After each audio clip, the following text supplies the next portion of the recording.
রাজধানী ঢাকার বিভিন্ন এলাকায় তীব্র আকার ধারণ করেছে গ্যাস সংকট। আবাসিক এলাকায় গ্যাসের স্বল্প চাপের পাশাপাশি অনেক এলাকায় সরবরাহ বন্ধের অভিযোগও উঠেছে।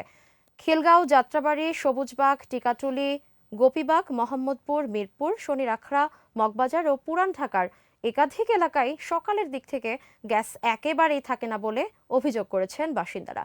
এতে জ্বলছে না রান্নাঘরের চুলা, ফলে অভুক্ত অবস্থাতেই কর্মস্থলে যেতে হচ্ছে কর্মজীবীদের। কোথাও কোথাও রাত 2টা বা 3টায় সময় গ্যাস আসায় তখনই রান্না করে রাখছেন গৃহিণীরা। কর্তৃপক্ষ বলছে, বিতরণ ব্যবস্থায় সমস্যা এবং অবৈধ সংযোগের কারণে উল্লেখযোগ্য পরিমাণ গ্যাস অপচয় হচ্ছে, যার সরাসরি প্রভাব পড়েছে বৈধ গ্রাহকদের ওপর।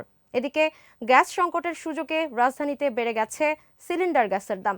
রান্নাঘর সচল রাখতে বাধ্য হয়েই চড়া দামে সিলিন্ডার কিনেছেন ভোক্তারা।